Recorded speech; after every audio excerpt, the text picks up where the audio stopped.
প্রস্তাবিত ফরিদপুর বিভাগে শরীয়তপুর জেলার নাম অন্তর্ভুক্ত না করার দাবিতে দক্ষিণ টোল প্লাজা অবরোধ করে বিক্ষোভ ও মানববন্ধন করেছে শরীয়তপুরবাসী। সামাজিক সংগঠন জাগো শরীয়তপুরের ব্যানারে দাবি আদায়ে ধারাবাহিক কর্মসূচির অংশ হিসাবে আজ মঙ্গলবার সকাল 10:30 থেকে 11:30 পর্যন্ত শরীয়তপুরের জাজিরা উপজেলার নাওডোবায় পদ্মা সেতু দক্ষিণ টোল প্লাজায় অবরোধ করে বিক্ষোভ ও মানববন্ধন করা হয়। এতে প্রায় 1 ঘণ্টা পদ্মা সেতু দিয়ে যান চলাচল বন্ধ থাকে। আপনারা জানেন আমাদের শরীয়তপুর জেলাকে ফরিদপুর বিভাগে অন্তর্ভুক্ত করার একটা প্রজ্ঞাপন জারি হয়েছে। আমরা ফরিদপুর বিভাগে যেতে চাই না, যেহেতু আমাদের পদ্মা সেতু আমাদের শরীয়তপুরের বুক ছেড়ে বয়ে গেছে। আমরা ঢাকার সুফল ভোগ করতে চাই।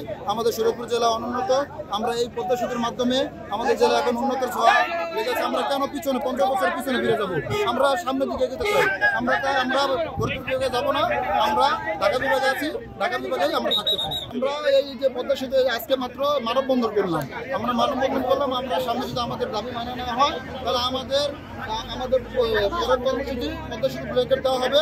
আমরা এই জায়গায় শুয়ে পড়বো। জানতো সব 52টা জেলা 22টা জেলা আমরা এই জায়গা থেকে শুরু করে ঢাকা থেকে অচল করে দিব। বিক্ষোভ ও মানববন্ধনে বিভিন্ন রাজনৈতিক দলের নেতাকর্মী, শিক্ষার্থী ও সাধারণ মানুষজন অংশগ্রহণ করেন।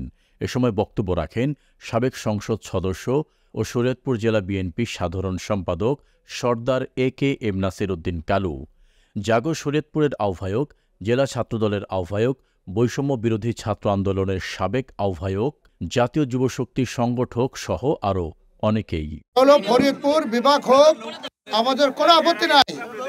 ফরিদপুর বিভাগ হতে যদি কিছু করতে হয় আমরা ফরিদপুরবাসী থাকে ফরিদপুরবাসীর লগে থেকে আমরা এটা বাস্তবায়ন করব।